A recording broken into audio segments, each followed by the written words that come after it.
Today we're heading in a time as Christians where we will have to be bolder than ever to proclaim this gospel, to live the life Jesus has called us to.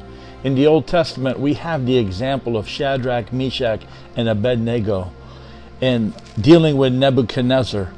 And in the Old Testament and Daniel chapter 3, King Nebuchadnezzar sets himself up as deity and God and expects all the people in the land, when the flutes blow and the timbrels and the command is given, that people would bow down and worship him. You can read the story in verses 1 through 15 and 16, 18, and 19.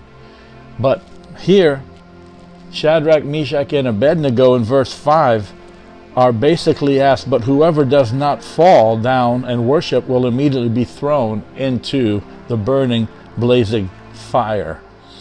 They said, you are to fall face down and worship the gold statue. And I think that's what the world wants you and me to do today as Christians.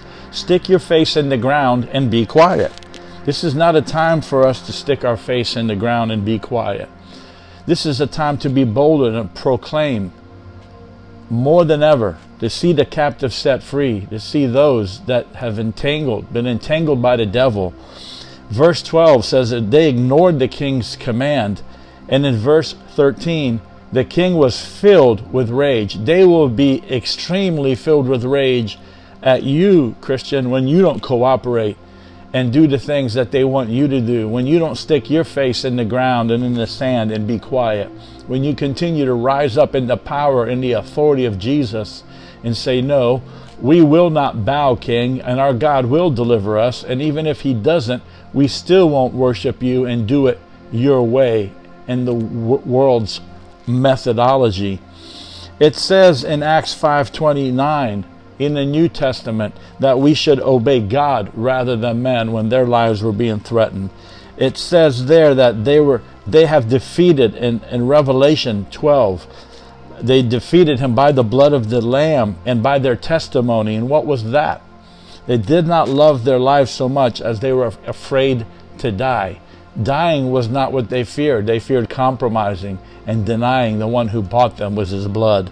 This is the day where we must answer the question, who is God? And they said, who is God who can rescue you from my power? Do you know God good enough? Are you intimate with him? Do you already know the answer to this question? My God will, and he shall deliver me. But for some reason in his sovereign purpose, if he does not, we're still not going to bow. Have you answered that question today? Who is this God who will deliver me? He's the Lord Jesus Christ.